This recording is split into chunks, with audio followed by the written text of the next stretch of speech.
만나며 예배함이 우리 삶의 가장 큰 기쁨이요 감동이 되게 하여 주옵시고, 오늘도 하나님은 높임을 받으시고 예배하는 종들 머리머리 안수하시고 하늘의 신령함과 땅의 기름짐으로 우리를 충만케 하옵소서.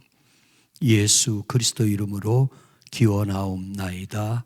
아멘. 310장입니다.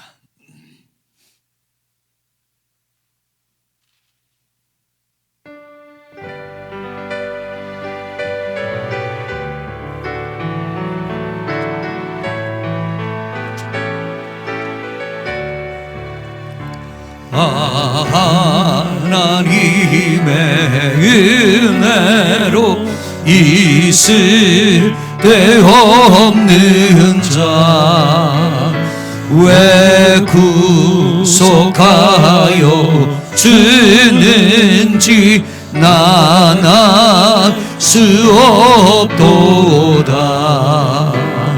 내가 믿고 또 의지함은 내 모든 형편 아시는 주님 늘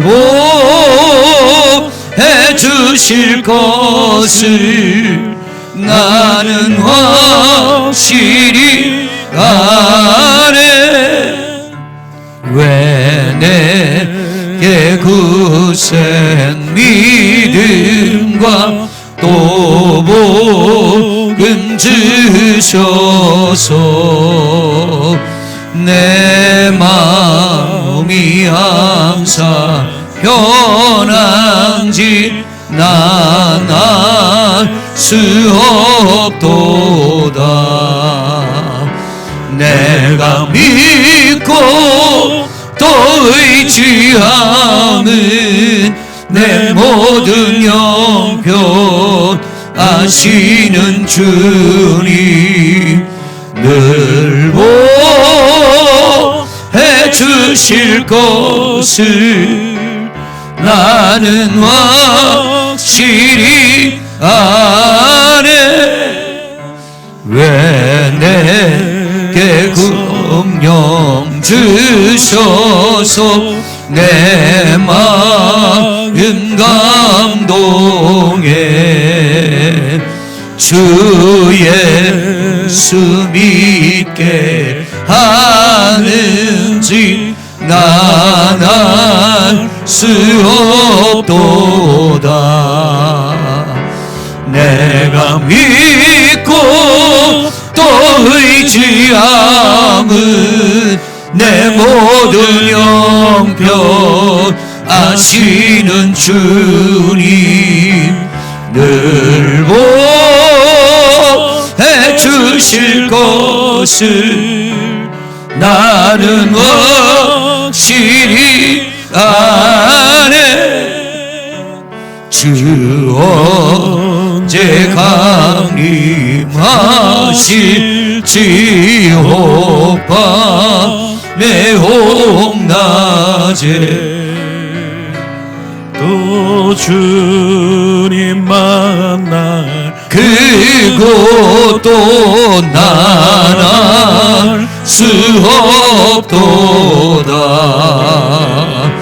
내가 믿고 또 의지함은 내 모든 형편 아시는 주님 늘 보해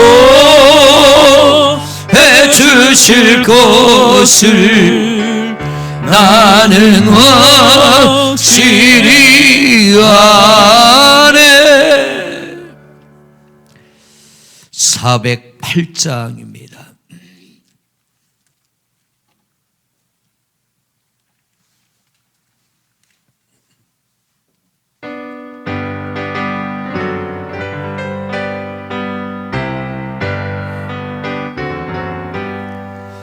나 어느 곳에 있든지 늘 마음이 편하다. 주 예수 주신 평안함 늘 늘 충만하도다. 나의 마음속이 늘 평안해. 나의 마음속이 늘 평안해. 악한 죄 파도가 많으나 마음이 늘 평안해. 내 맘에 솟는 영생수 한없이 흐르니 목마름 다시 없으며 늘 평안하도다. 나의 마음속이 늘 평안해. 나의 마음속이 늘 평안해. 악한 죄 파도가 많으나 마음이 늘 평안해. 참되신 주의 사랑을 영원치 못하네. 그 사랑 내가 여시고 소망을 주셨네. 나의 마음속이 늘 평안해. 나의 마음속이 늘 평안해. 악한 죄 파도가 많으나 마음이 늘 평안해. 주 예수 주 고난을 왜못 소당했나. 주 함께 고난 받으면 멸류가 없겠네. 나의 마음속이 늘 평안해. 나의 마음속이 늘 평안해. 악한 죄 파도가 많으나 마음이 늘 평안. 나의 마음속이 나의 마음속이 늘 평안해. 나의 마음속이 늘 평안해. 악한 죄 파도가 많으나 마음이 늘 평안해. 아멘. 우리 주보 뒷면에 있는 공동기도 제목을 우리 함께 한 목소리로 기도드리겠습니다. 성령 하나님, 이렇게 저희들이 수요일 예배를 하나님 앞에 변함없이 드리게 할 수 있도록 은혜 주신 하나님 감사함을 드립니다. 우리 성도들이 한자리에 모이지 못하나 오늘도 영상으로 각 가정에서 저희들이 예배할 때에 하나님 기뻐 연락하시고 우리가 공동기도 제목 함께 기도합니다. 하나님 들으시고 속히 응답하시고 은혜 내려 주옵소서. 원하기는 코로나 바이러스 감염증으로 고통과 두려움 속에 살고 있는 국민들을 지켜주시고 이 나라와 이 민족과 세계를 구원하여 주옵소서. 더 이상 코로나 바이러스가 확산되지 않게 하시고 헌신적으로 수고하는 의료진들의 건강을 지켜주시고 정부 관계자들에게 지혜를 더하여 주셔서 이 위기와 어려움을 하나님 잘 극복해 나갈 수 있도록 저들을 통하여서 하나님 좋은 길이 열려지게 하옵소서. 경기가 침체되고 많은 자영업자들이 위기에 빠지고 경제 어려움을 겪는 이들에게 용기와 힘을 더하여 주시고 그들을 안전히 지켜주시고 어느 때보다도 하나님이 힘든 때에 하나님 힘주시고 은혜 주셔서 스스로 실망하고 낙심하지 않고 하나님의 도우심으로 잘 이겨나가게 하소서. 교회들도 예배의 문이 닫혀버렸습니다. 위기의 상황이지만 더욱 하나님께 집중하게 하시고 성도들 각 처소에서 예배 드릴 때 하나님 더 큰 은혜 베풀어 주옵시고 무엇보다 더 영육간의 건강을 지켜 주옵소서. 신천지 이단의 정체가 온 세상에 확실히 드러나게 하시고 완전히 무너지게 하시되 신천지뿐만 아니라 이 땅의 모든 이단의 세력들이 철저하게 부서지고 깨지게 하여 주옵시고 하나님 온전한 교회, 하나님이 기뻐하는 교회들이 새 힘을 얻고 부흥케 하옵소서. 코로나 바이러스로 최고의 위기 상황을 맞이하고 있는 대구와 경북 지역을 성령의 불로 태우시사 하나님 더 이상 확산되지 않고 이제 소멸되게 하여 주시고 저들이 자유롭게 살아갈 수 있도록 은혜 내려 주옵소서. 우리 계산제일교회 성도들과 가족들의 건강을 하나님 지켜주시고 바이러스를 이길 생기를 불어넣어 주시고 경제적으로 어려움을 잘 극복해 나가게 하시고 모든 가정들이 평안하고 일터가 복되고 하나님의 은혜로 승리하는 귀한 주의 종들 되게 하옵소서. 오늘도 이 예배를 하나님이 기뻐 받으시고 은혜 베풀어 주심을 믿사옵고 예수 그리스도 이름으로 기도드립니다. 오늘도 각 가정에서 영상으로 예배하는 그 자리에 성령 하나님 임재하시고 동일한 은혜를 부어 주옵소서. 함께 기도합니다. 코로나 바이러스 감염증으로 고통과 두려움 속에 살고 있는 국민들과 세계 모든 민족을 지켜 주옵시고 이 나라와 세계 열방을 구원하여 주옵소서. 더 이상 코로나 바이러스가 확산되지 않게 하시고 헌신적으로 수고하는 의료진들의 건강을 지켜주시고 정부 관계자들에게 지혜를 도하여 주옵소서. 경제가 침체되고 많은 자영업자들이 위기에 빠지고 경제적 어려움을 겪는 이들에게 용기와 힘을 도하여 주시고 그들을 안전하게 보호하여 주옵소서. 교회들마저 자유롭게 예배할 수 없는 위기 상황이지만 더욱 하나님께 집중하게 하시고 성도들에게 은혜를 도하여 주시고 저들을 영육간에 강건하게 지켜 주옵소서. 신천지 이단의 정체가 온 세상에 확실히 드러나게 하시고 완전히 무너지게 하시되 신천지뿐만 아니라 이 땅의 모든 이단의 세력들이 철저하게 부서지게 하옵소서. 코로나 바이러스로 최고의 위기 상황을 맞이하고 있는 대구 경북 지역을 성령의 불로 태우시사 속히 회복시켜 주옵소서. 우리 계산제일교회 성도들과 가족들의 건강을 지켜주시고 바이러스를 이길 생기를 불어넣어 주옵시고 경제적 어려움도 잘 이겨나가게 하옵소서.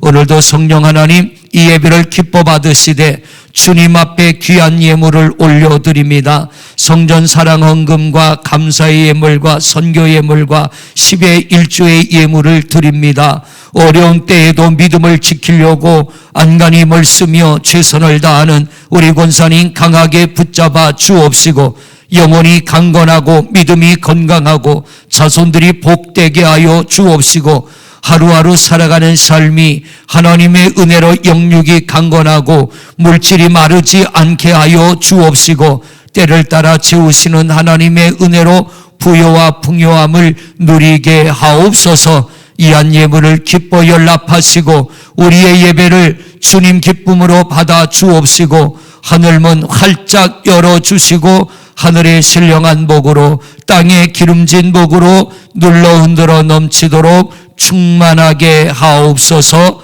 예수 그리스도 이름으로 축복하고 기도드립니다.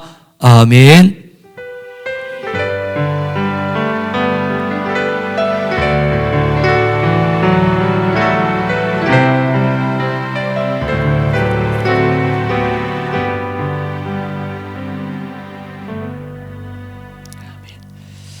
은혜 받을 말씀은 마태복음 5장입니다.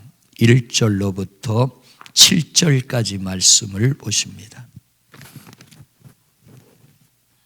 마태복음 5장 1절에서 7절 한 절씩 교독합니다. 예수께서 무리를 보시고 산에 올라가 앉으시니 제자들이 나온지라.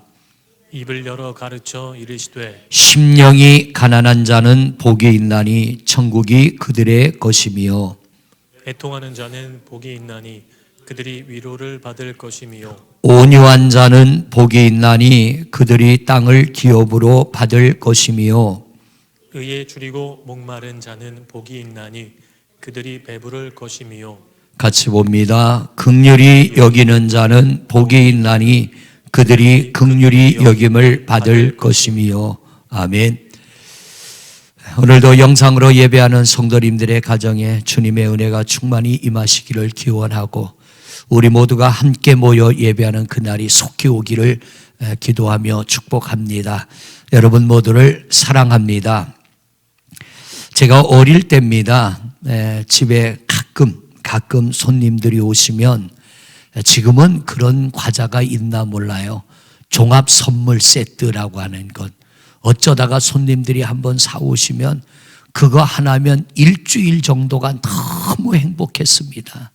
농위에다가 올려놓고 먹고 싶은 거 하나씩 꺼내가지고 그 찾아 먹고 골라 먹는 재미가 얼마나 좋았나 몰라요. 하여튼 껌에서부터 그 당시에 맛있는 과자들은 전부 들었던 것 같아요. 그 하나 가지고 형하고 저하고 둘이서 아주 요거저거 골라 먹으면서 재밌게 지난 그런 기억이 있는데 성경 속에 나오는 신앙인들을 보면 하나님께서 한 시대에 귀하게 쓰신 사람들인데 종합 선물 세트처럼 완벽하게 모든 걸 갖춘 사람은 없습니다. 전부 그들도 모순됨이 있고 흠이 있고 문제점이 있고 실수도 하고 어떤 경우에는 다윗 같은 경우에는 세상 사람도 범하지 않는 믿음 없는 사람도 범하지 않는 간음죄나 살인죄까지도 범했습니다. 그럼에도 하나님이 그들을 쓰셨는데 모든 면이 완벽해서 쓰시는 게 아니라 하나님이 보시는 건 그들 중심 속에 있는 그 마음입니다. 우리도 팔복의 말씀을 계속 듣고 있습니다. 이 8가지 다 지킬 수는 없습니다. 그러나 단 몇 가지만이라도 내가 하나님의 말씀을 붙잡고 이 말씀을 잘 지켜나간다면 8가지 말씀은 하나하나 하나님의 복이 약속되어져 있습니다. 그리고 우리가 그것을 단 한 가지라도 제대로 지켜나간다면 하나님이 약속하신 은혜와 복은 분명히 우리에게 임하게 될 줄로 믿습니다. 8가지 복 가운데 4가지는 나 자신과 관련된 겁니다. 그 나와 관련된 것. 예를 들자면 심령이 가난한 자, 애통하는 자, 온유한 자, 의에 줄이고 목마른 자. 이건 나와 관계된 거예요. 그러나 나머지 8개는 내가 아닌 내 밖의 사람, 이웃들과 관련된 말씀입니다. 예를 들자면 긍휼한 것, 마음이 청결한 걸, 화평, 의를 위한 핍박, 이런 것들은 내 밖에서 타인들과의 관계 속에서 이루어지는 그런 말씀이라고 하는 겁니다.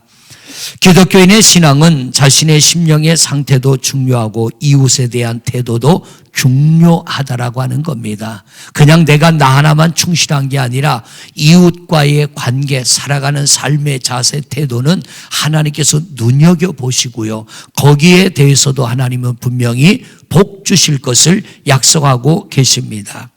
바리새인은 자기 관리는 잘했습니다. 일주일에 2번 금식하고 11조도 하고 구제도 하고 자기 관리, 자기 신앙 관리는 잘했는데 뭐냐면 남에 대해서는 참 인색했습니다. 자기 같지 않은 사람들을 정죄했고 자기 같지 않은 사람들을 전부 죄인 취급했고 자기만이 의인이라고 했습니다. 이것이 바리새인들의 문제점이고 또 하나 그들은 위선자라고 성경은 말합니다.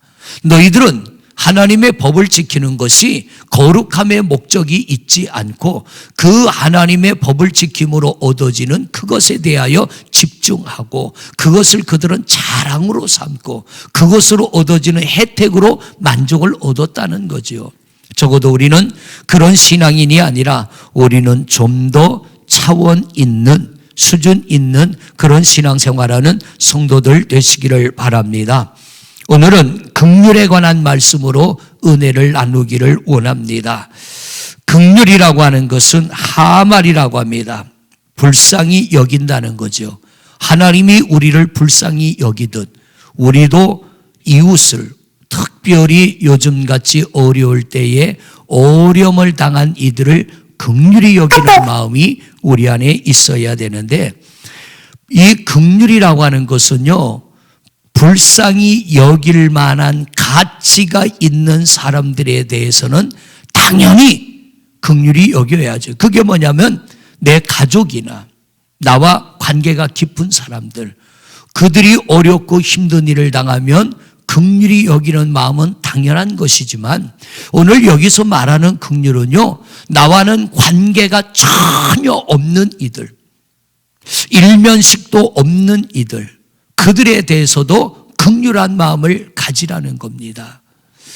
요즘 교회들이 많이 어렵습니다. 그러다 보니까 뜻하지 않은 문자들을 가끔 받아요. 아마 이틀에 한 번쯤은 그런 문자를 받는 것 같아요. 며칠 전에도 한 교회 목사님이 간곡한 문자가 왔어요. 교회 건축에 대한 이자가 지출이 돼야 되는데 이자를 지출하기에 너무 턱없이 돈이 부족한데 목사님 좀 도와주실 수 없나요? 어떤 이는 교회를 개척했는데 뭐를 좀 해주실 수 없나요? 또 어떤 이들은 월세를 내야 되는데 목사님 좀 도와줄 수 없나요? 어떤 이는 한 번도 만난 적이 없는데 어떻게 제 번호를 알았는지 문자를 보내오는 이들이 있고, 어떤 이는 저와 깊은 관계가 있는데 그런 도움을 청하는 이들이 있는데, 그런 문자들을 보면 긍휼한 마음이 듭니다.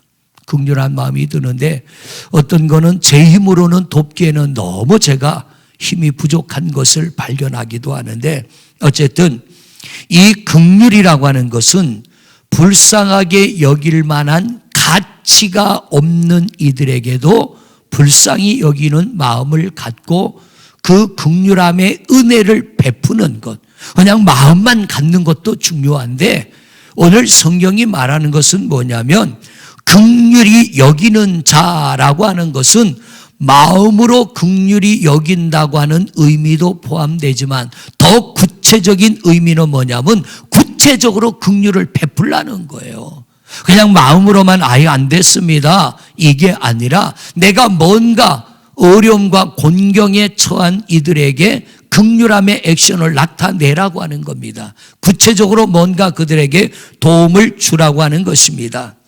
소어린 소자 하나를 불쌍히 여기고 냉수한 것이라도 대접할 때 하나님이 그 상을 잊지 않겠다는 거예요. 그깟 냉수한 그릇이 뭐 그렇게 귀합니까? 그런데 어린 소자에게 냉수한 그릇 준다라고 하는 것은 그 불쌍한 사람, 힘없고 연약한 사람을 무시하지 않는 뜻이 담겨졌기 때문에 소자에게 냉수 한 그릇, 값으로 따지면 아무것도 아니죠. 그런데 왜 그가 냉수 한 그릇을 내밉니까? 나는 너를 하나의 인격체로 귀하게 여긴다는 의미가 거기에 포함됐기 때문에 하나님이 냉수 한 그릇 대접한 상도 잊지 않겠다라고 하는 것입니다. 원수를 사랑해라? 사랑할 만한 가치가 없잖아요. 그런데도 그 원수를 사랑할 때 하나님은 그 사랑한 것에 대하여 은혜를 베풀겠다고 성경은 약속하고 있습니다. 용서받을 수 없는 죄를 용서받을 수 있는 이유, 다윗이 하나님 앞에 용서받을 수 없는 죄를 용서받았습니다. 그런데 성경을 가만히 보면요, 이 다윗은 용서를 베풀었기 때문에, 예를 들자면 사울왕이 다윗을 죽이려고 쫓아올 때 이 다윗이 사울을 죽일 수 있는 기회가 2번이나 있었지만 손대지 않아요.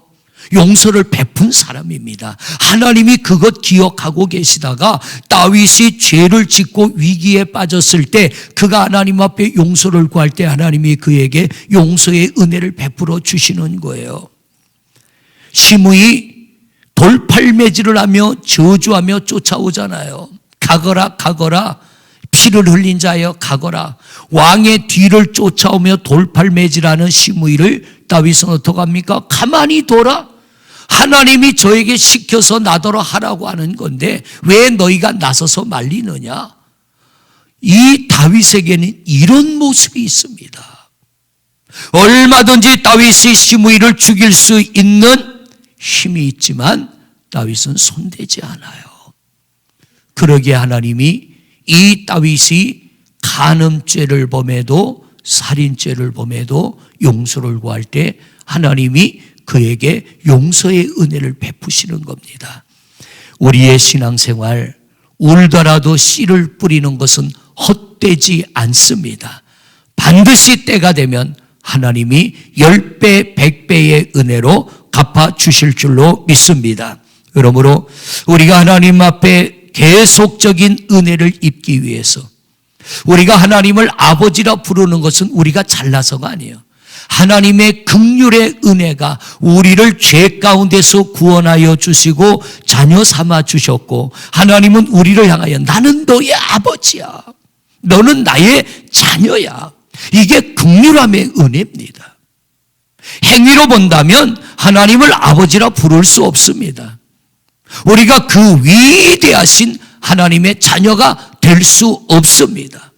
근데 하나님의 긍휼의 은혜가 예수 그리스도의 보혈의 피로 우리의 주홍 같고 진홍 같은 죄를 씻겨주시고 흰 눈 같고 양털 같게 하시며 죄 없다 우리 주님이 인정하심으로 하나님의 거룩한 자녀가 되어 오늘도 예배하는 줄로 믿습니다. 교회 밖의 사람과 교회 안의 성도들은 사는 삶의 방식이 다른 게 많이 있는데요. 그 중에 하나가 은혜라고 하는 것입니다. 그 중에 하나가 은혜예요. 은혜로 해결되지 않으면 법으로 해결을 하는데 제 경험으로 본다면 은혜로는 해결되지 않을 게 없습니다. 어떤 것도 우리 안에 하나님이 은혜의 마음을 주시면 우리가 모든 것들을 덮어나가고 이겨나가고 극복해 나갈 수 있습니다. 그래서 우리는 은혜 안에 살아야 되고 은혜를 받아야 되는 이유가 뭐냐면 은혜가 식어지니까 법으로 살아갑니다. 은혜가 떨어지니까 세상을 기준으로 살아가는 거예요. 은혜가 있을 때는 하나님 중심으로 살아갑니다. 힘들어도 참아내고 억울해도 참아내고 분해도 참아내고 그런데 은혜가 떨어지니까 아니에요. 그대로 갚으려고 합니다. 오른뺨을 맞거든 왼뺨 내밀어라. 은혜가 있으면 이게 됩니다. 은혜가 떨어지면 아니에요. 한 대 맞고 2대 때려야 돼요. 은혜가 있으면 겉옷 달라면 속옷 벗어줍니다. 은혜가 떨어지면 절대로 불가능합니다. 오리를 가자면 십리를 가져라. 은혜가 우리 안에 있으면 얼마든지 그게 됩니다. 은혜가 떨어지면 얼마 줄 겁니까? 내가 당신이 가자는 대로 해줄 테니까 어떤 대가를 주겠습니까? 이런 조건이 나오게 된다는 거죠. 그러므로 우리 성도들은 은혜 받아야 되고 은혜 속에 살아야 되고 은혜의 힘으로 살아가야 될 줄로 믿습니다. 지금 어려운 때를 만났죠. 하나님의 은혜만 있으면 하나님이 우리에게 힘을 주시면 이 어려움의 때를 우리는 분명히 이겨나가게 될 줄로 믿습니다. 성경 속에 하나님의 큰 은혜를 입은 이들 보면 공통점이 있어요. 하나님의 큰 은혜를 입은 이들의 공통점. 그 공통점 중에 하나가 뭐냐면 긍휼함입니다. 긍휼한 마음. 하나님의 은혜를 입기 전에는 그런 긍휼함이 없는데 하나님의 은혜를 입으니까 사람이 변해버렸어요. 하나님 앞에 큰 복을 받은 사람들 보면 공통적인 그들 안에 있는 것이 긍휼함입니다. 불쌍히 여기는 마음. 내가 남의 허물을 덮어주면 그가 내 허물을 덮어주지 않아도요 하나님이 내 허물을 덮어주셔요. 그게 오늘 약속의 말씀이에요. 긍휼히 여기는 자는 복이 있나니 그들이 긍휼히 여김을 받을 것이며 여기서 말하는 긍휼히 여김을 받는다는 것은 내가 너에게 긍휼을 베풀어 주시겠다는 거예요. 사람으로부터 받은 긍휼도, 사람으로부터 받는 긍휼도 내게 큰 힘이 되지만 하나님의 긍휼은 원초적인 문제의 해결이 되는 겁니다.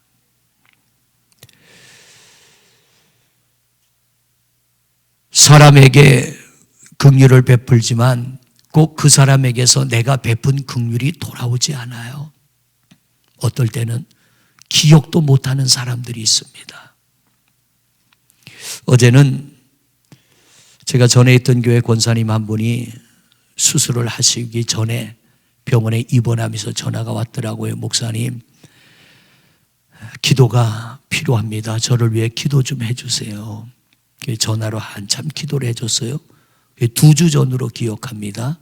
그리고서 새까맣게 잊어먹었어요. 어제 전화가 왔어요. 목사님, 기도해 주셔서 양손 다 수술하고 손목 관절이 아파서 양손 다 수술하고 이제 오늘 퇴원하는데 목사님 감사해서 전화드렸어요. 잘 마치고 건강하게 집으로 돌아갑니다. 그 전화 한 통이 얼마나 감동이 되나 몰라요. 아, 잊지 않고 있구나. 잊지 않고 있구나. 그런데 여러분, 더 감동되는 건요, 하나님이 기억하고 계시면 결정적인 순간에 은혜를 베풀어 주신다는 거예요.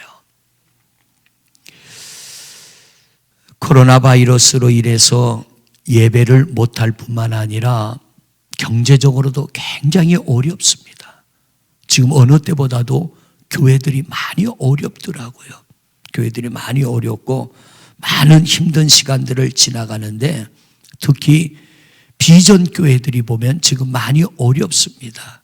많이 힘이 드는데 그래서 우리 지방 서기 목사님을 통해서 우리 지방에 월세를 내는 교회들이 몇 교회나 되는지 좀 알아보라고 했더니 10교회가 되더라고요. 작게는 월 35만 원에서 많게는 285만 원까지 월세를 내는 교회가 있더라고요. 그런데 예배를 못하니까 이 헌금 수입이 거의 없다시피 합니다. 매스컴은 교회가 돈 때문에 예배한다고 하는데요, 285만 원, 300만 원 가까이 월세를 내는 교회들 사정은요 뻔합니다. 한 2달 이렇게 예배하지 못하면 그 교회들은 월세 못 냅니다. 담임 목사 생활비도 없는 거예요. 그러니까 억지로라도 예배를 해야 교회 월세라도 낼 수 있는 헌금이 들어오는데 예배를 다 차단하고 와서 감시하겠다 이렇게까지 나오니까 교회들이 너무 힘들어하는 거예요. 그래서 조사를 하고 이들을 어떻게 하면 좀 도울 수 있을까? 한 달치 월세라도, 이 10교회 월세를 한 달치라도 내주려고 해보니까 1,100만 원 정도가 필요하더라고요. 그래서 어쨌든 마련해서 한 달치라도 좀 이 교회들에게 힘을 실어줘야겠다 기도하며 준비하고 있는데요, 저는 그런 마음을 주신 하나님이 감사해요.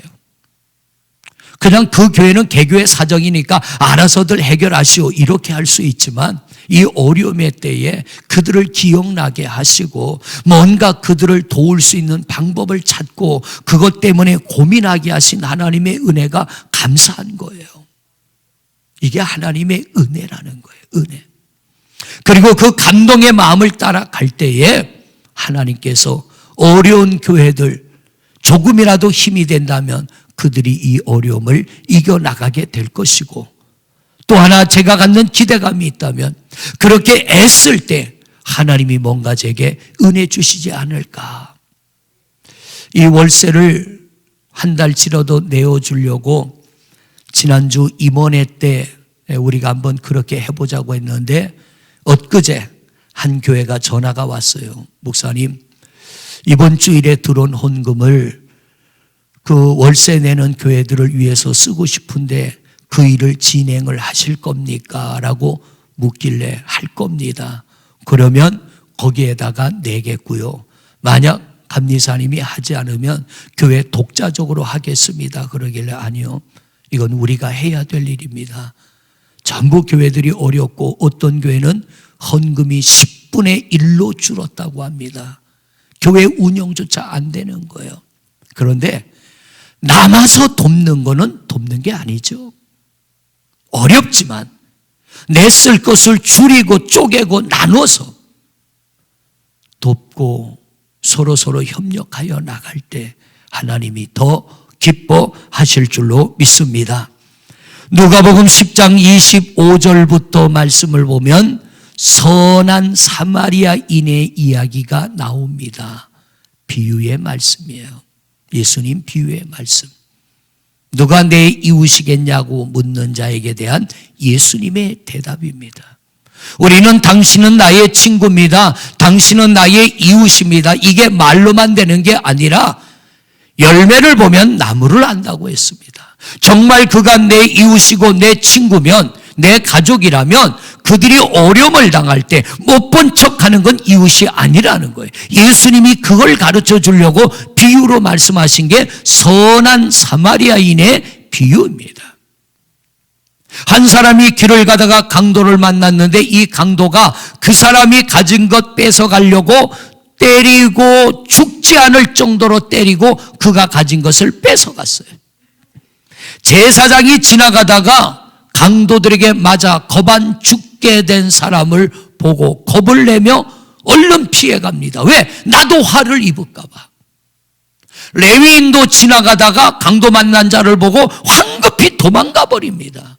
그런데 제사장과 레위인에게 버림받고 사람 대접 못 받는 사마리아 사람이 강도 만나 죽게 된 그를 어떡합니까? 치료해줘요. 그리고 그를 맡겨놓고 뭐라 그럽니까? 치료비가 부족하면 내가 돌아오는 길에 치료비를 또 줄 테니까 이 사람을 고쳐주시오. 이 사마리아 사람은 뭐예요? 자기 힘으로 감당할 수 없는 그런 일을 감당하려고 하는 것. 예수님께서 묻습니다. 너희들은 이 세 사람 중에 누가 강도 만난 자의 이웃이겠느냐라고 묻습니다. 당연히 사마리아인이죠. 오늘 우리 하나님은 긍휼에 관하여 우리에게 말씀하고 계시는데요. 긍휼히 여기는 자는 복이 있나니 긍휼히 여김을 받을 것이며, 근데 분명한 건요, 긍휼한 마음은 하나님이 주시는 은혜의 마음입니다. 은혜의 마음. 하나님 왜 제게 이런 사람 만나게 합니까? 왜 이런 사람이 내 가족이고 왜 이런 사람이 내 이웃입니까? 좀 나도 넉넉하고 풍성한 사람 만나서 나도 그들 좀 덕 좀 보고 살게 해주시지 왜 맨날 저는 이런 사람만 만납니까?가 아니에요. 진정 하나님의 은혜를 아는 이들은요, 뭔가 내 힘을 필요로 하는 이들을 만난 것이 은혜로 느끼는 겁니다. 은혜로 깨닫는 것입니다. 내게 부담이 된다고, 내게 짐이 된다고 회피하는 것이 아니고요. 부담이 되고 짐이 돼도 감당하는 이유가 있습니다. 하나님을 믿기 때문에. 할렐루야. 긍휼히 여기는 자는 복이 있나니 긍휼히 여김을 받을 것이며, 이 말의 의미는 뭐냐면 네가 긍휼히 여겼기 때문에 내가 너를 긍휼히 여겨주겠다는 거예요. 네가 심은 것에 대하여 내가 열매를 거두게 해주겠다는 거예요. 울더라도 네가 씨를 뿌렸기 때문에 내가 기쁨으로 단을 거두게 해주시겠다는 하나님의 언약의 말씀이고요. 이것이 우리에게 믿음이 돼야 된다는 거예요. 긍휼이라고 하는 것, 어려움에 빠진 이웃을 못 본 척 지나는 게 아니고 불쌍히 여기는 마음을 갖는 것이고, 두 번째는 불쌍히 여기는 것뿐만 아니라 내가 할 수 있는 최선의 힘을 다하여 구체적으로 그에게 무언가 도움을 주는 것을 말합니다. 무언가 자비를 베푸는 것, 이것이 긍휼입니다. 그래서 우리 그리스도인은요, 잘 살아야 돼요. 열심히 살아야 돼요. 그리고 내가 잘 살고 열심히 사는 동안 저 사람은 개차반같이 살고 언젠간 내게 좀 도와달라고 손을 내밀 때 나는 개미같이 살았고 그 사람 배짱이같이 살았는데, 그가 언젠간 내게 손을 내밀 때 모른 척 외면하는 게 아니라 그 내미는 손에 무언가를 쥐어주는 것, 이게 긍휼의 마음입니다.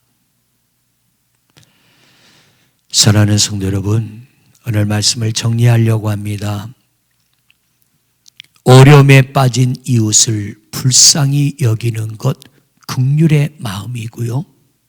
하나님이 내게 그런 마음을 주셨다면 우리는 그 마음을 버리지 마시고 할 수 있는 만큼 그 마음을 따라가십시오. 그 마음에 반응하십시오. 이게 은혜를 따라 사는 겁니다. 하나님 내게 복을 주세요. 하나님 내게 은혜 주세요. 이것도 중요하지만요, 하나님이 주시는 은혜의 마음을 따라 뭔가 내 것을 나눌 수 있는 하나님이 주신 감동에 순종하는 마음에 대하여 오늘 하나님이 말씀하십니다. 나도 너를 긍휼히 여겨줄게. 이게 복입니다. 이게 은혜인 줄로 믿습니다. 분명히 힘들고 어려운 때를 우리 모두 지나가고 있습니다. 어제도 어떤 사람이 전화로 정세균 총리 사무실에 전화를 걸면서 항의를 하는 내용을 제가 들었는데요. 그분이 뭐라 그러냐면, 이 어려운 때에 대출 받으려고 은행에 신청했더니 대출 순번이 1000번이 넘어간다는 거예요. 내 앞에 1000명이 넘는 사람들이 대출 상담을 하려고 기다리고 있는데 하도 많아서 은행에서 당신인 1000몇 번째니까 집에 가서 기다리고 있다가 순번이 되면 오시오라고 하는 거예요. 정말 어려운 때를 지나갑니다. 여러분, 이 어렵고 힘든 때에 어렵고 힘든 일을 당하는 이웃들에게 우리가 긍휼을 베풀 수 있는 그 무엇이 있다면 긍휼을 베풀며 자비를 베풀며 함께 어려움을 극복하고 우리 또한 하나님으로부터 긍휼함의 은혜를 받아, 제 경험으로 본다면요, 하나님의 긍휼함의 은혜를 받으면 이기지 못할 시험이 없습니다. 넘지 못할 산이 없습니다. 그 하나님으로부터 긍휼함의 은혜를 받아 인생의 고비고비 삶의 위기들을 잘 이겨나가시고 끝내는 승리하는 우리 성도들이 되시기를 주님의 이름으로 축원을 드립니다. 기도하겠습니다. 하나님, 오늘은 팔복 중에 긍휼에 관한 말씀을 증거하였습니다. 긍휼히 여기는 자는, 불쌍히 여기는 자는 복이 있나니 하나님으로부터 긍휼히 여김을 받고 하나님으로부터 불쌍히 여김을 받게 되는 줄로 믿습니다. 하나님, 어려울 때일수록 우리에게 긍휼의 은혜가 더욱 크게 임하게 하옵소서. 하나님의 감동을 외면하지 않게 하시고 성령님이 주시는 은혜를 따라 우리가 할 수 있는 만큼 긍휼을 베풀고 자비를 베풀게 하옵소서. 때가 되면 하나님이 우리에게 긍휼의 은혜를 베푸시는 줄로 믿습니다. 하나님의 긍휼의 은혜를 입으면 우리가 이기지 못할 문제가 없고 넘지 못할 산이 없는 줄로 믿습니다. 우리 가족들에 대하여, 이웃들에 대하여 긍휼의 마음을 품게 하여 주옵시고 하나님이 주시는 은혜의 감동을 따라 긍휼의 마음을 베풀고 나누며 우리 또한 어렵고 힘들 때 하나님의 긍휼하심의 은혜로 인하여 위기와 문제를 잘 극복하고 승리하는 성도들 되게 하옵소서. 어려운 이때에 세계 열방을 하나님 긍휼히 여겨 주옵시고, 이 민족 긍휼히 여겨 주옵시고, 성도들 긍휼히 여겨 주옵시고, 하나님의 은혜로 잘 이겨 승리하게 하옵소서. 하나님이 주시는 긍휼의 마음 거절치 않고 믿음으로 반응하며 이 위기의 때를 잘 헤쳐나가는 주의 종들 되게 하옵소서. 예수 그리스도 이름으로 기도드립니다. 아멘.